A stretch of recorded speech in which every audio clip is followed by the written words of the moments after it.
Kemudian ini adalah salah satu jenis tes tekan ya. Namanya hammer test ya.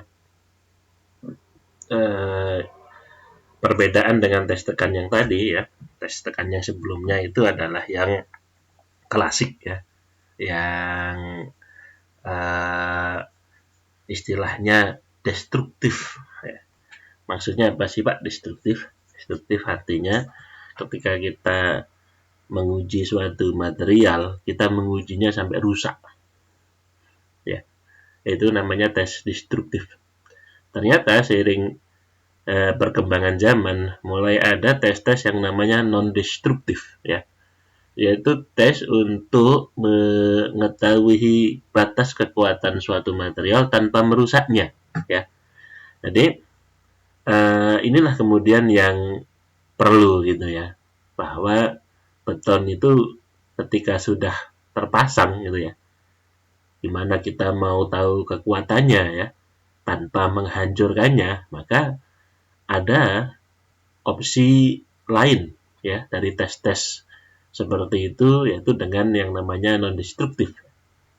Salah satu contohnya adalah hammer test. Lupa bagaimana bisa kita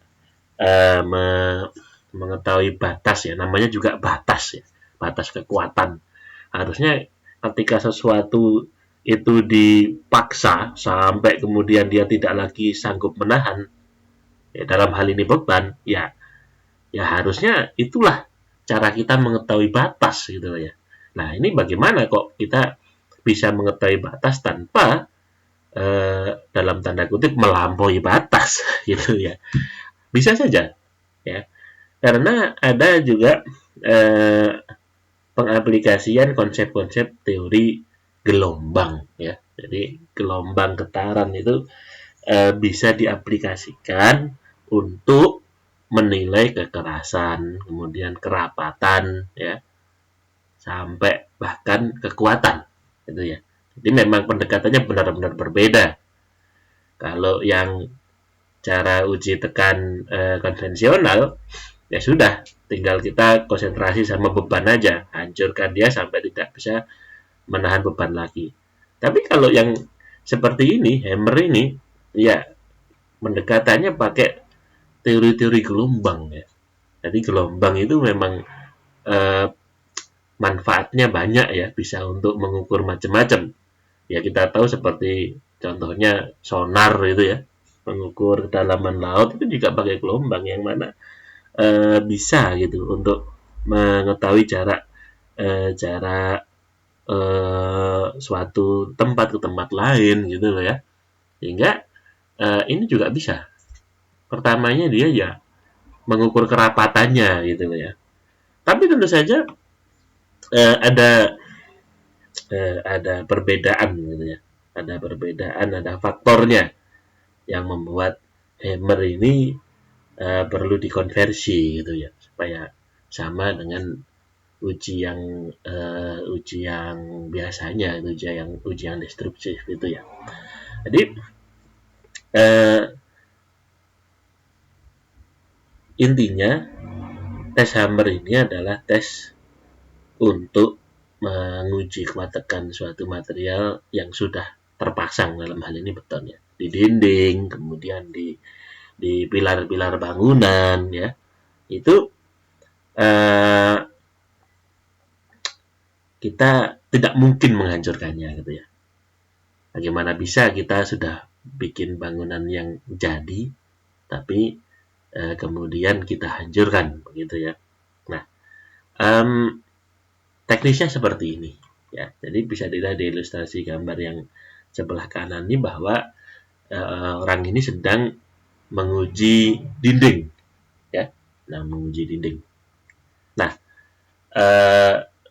digunakan ya karena hammer ini cara pengujiannya dengan menggunakan alat seperti ini dan ditusukkan ujungnya ya, sehingga itu tadi, karena hasilnya ini tidak seakurat tes biasa, maka perlu dilakukan berkali-kali, sehingga perlu dibuat petak-petak seperti ini ya. Jadi petak ini adalah tempat kita menusukkan ujungnya. Oke. Jadi dites di ujung sini kekuatannya berapa, di ujung sini berapa ya. Jadi per peta ini ditusuk ya. Nah, kemudian bisa dirata-rata ya. Jadi secara ilustrasi juga hammer itu seperti ini ya. Jadi ada pegasnya, kemudian dilihat ditusukkan sampai masuk seperti ini, kemudian dilepaskan. Nanti ada pembacaannya ya. Kita tapi nggak berbicara cara pembacaannya, itu bisa kita lakukan kalau di lab ya misal ya. Nah, tapi dengan prinsip yang sama, hammer juga bisa digunakan untuk cross check ya, untuk mengetahui bagaimanakah kekuatan suatu sampel ya. Nah, ini sebenarnya sampel ini bukan beton yang sudah terpasang ya, hanya sudah satu sampel aja. Ini yang paling mudah ya, ya sudah dihancurkan aja pakai tes yang biasa gitu ya. Nah, tapi dalam upaya seperti ini orang itu juga ingin cross check gitu ya. Sebelum material sampelnya ini dihancurkan, coba sih kita cek sama hammer apakah hasilnya mirip. Nah, gitu ya. Jadi hammer pun juga bisa digunakan untuk cross check ya. Ini bukan bangunan terpasang ini si sampel kotak ini ya. Ini memang ada untuk kita hancurkan gitu. Tapi tetap bisa kita lakukan pengujian hammer di sana. Caranya seperti ini ya. Sampel itu harus dijepit. Ini mesin penekan ya seperti pada slide sebelumnya untuk memberikan beban sampai hancur ya.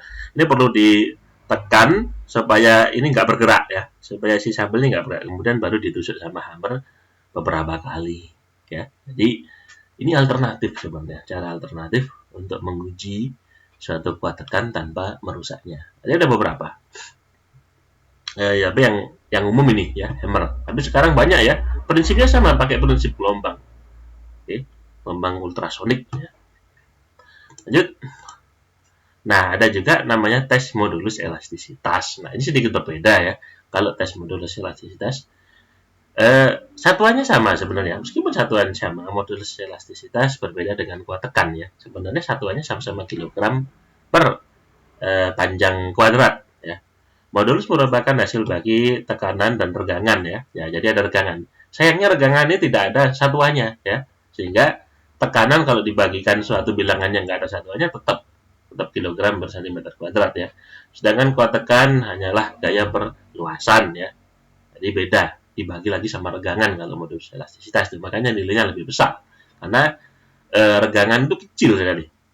Oleh karena itu pengujian modulus elastisitas beton tetap menggunakan mesin tekan, namun ditambahi suatu alat pengukur perpendekan. Nah, jadi seperti ini ya. Jadi alatnya sama seperti yang ditekan itu, oke, tapi ditambahi ring seperti ini ya. Nah, di ring ini ada namanya dial ya. Ini yang kayak jam ini, yang kayak arloji ini namanya dial. Ini untuk mengukur perpendekan ya. Jadi bayangkan dua ring ini kalau beton ditekan ya. Jadi ring ini punya semacam baut ya, punya semacam baut yang bisa dikencengi ya, yang bisa dirapatkan ya. Kalau ini diputar, baut ini akan menusuk ke dalam si beton ya. Sehingga dia akan terpatri di sana ya. Ya istilahnya terpatri lah, pokoknya tertancap kuat begitu ya.